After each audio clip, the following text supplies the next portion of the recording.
Hi everyone, and welcome to this installation of the side windows, the open and privacy windows on my Nissan NV400. I'm a little bit nervous doing this morning because unlike something that's cosmetic and you can kind of make small little changes and stuff like that, this is like cutting big holes in my van, so I'm a little bit nervous about that. I have two windows to do. I have the near side and off side, just on the door here, just behind the passenger side. And you can see this one here. This is where I'm only going to put a maximum of 3 windows. So I'm going to do this sliding door, I'm going to do the far side, and then at the back of the van here I'm going to put in, I'm not sure what they're called, the like bunk windows there, the rectangular shape windows. That's all I'm going to put in. I'm not going to put in any more. I think that's plenty enough. So we'll crack on and we'll get moving.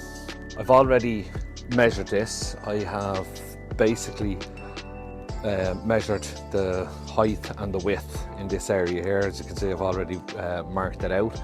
And what I've also done is I have measured the window that I have here lying on the bed. I've measured the full scale, the full size of the window, and then I have measured the interior part that's going to sit kind of in this area here. So everything seems to line up. And when I say seems to line up, there's only kind of, I suppose, so much that I can do. But I've checked everything 2 and 3 times, the measurements. I've even got somebody else in, my son, just to have a look and then have a look at the numbers of the measurements and that, just to make sure that everything is right. Because if I make a mistake, it can be a very, very costly mistake. As I say to you, I'm nervous about this, but look, I'm just going to crack on and try and get it done. But before I do, I'm actually going to sheet out of a couple of old curtains there that my wife had in the hot press, so I'm not going to tell her I'm using these. Mind you, she'll probably get to see it in this video here. But anyway, I'm going to block off the cab area because the cab area is fairly open.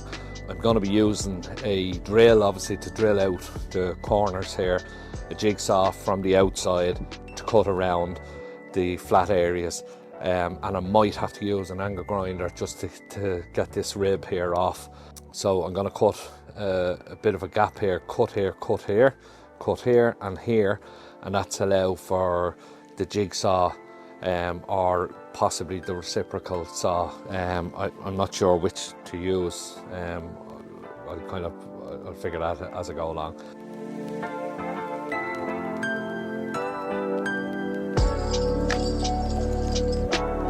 I just want to cover some of the tools and bits and pieces that I'm going to be using to install these windows. So first things first, I'm using these little spacers that I got. I'm going to use these just underneath the window if I need them, just to kind of level out the window and keep it propped up slightly. Just cheap Parkside drill bits to drill a couple of pilot holes in the actual door itself. And also then I'm going to use this step-up bit. If you don't have one of these, I'm going to recommend getting one. They are an absolute godsend. So what I'm going to do is I'm going to use these in the corners here just to make a bigger hole and just kind of round off that edge a little bit.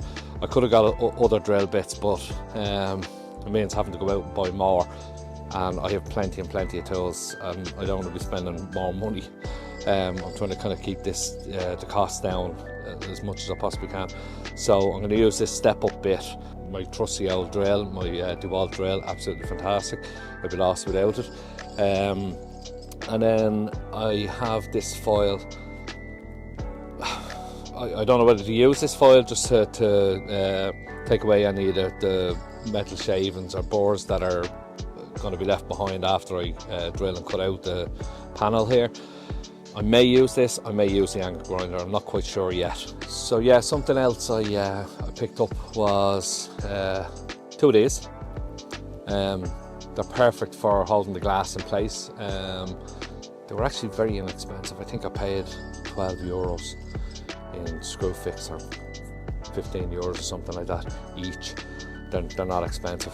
So as you can see here, this is ideal for obviously for holding the window when you're putting it in, but also for putting it on the panel when you're cutting the panel out. So I watched a video on YouTube recently where this guy had used one of these. He'd cut most of the panel ready to take it out. He attached this on one of these, and then what he did was he just finished off he literally left about ½ an inch in the corners, and he used this to hold the panel and prevent it from falling and doing any damage anywhere. And he just finished off the remaining bits that he had to cut, and literally just took it off and put it down. So I thought that was a great idea.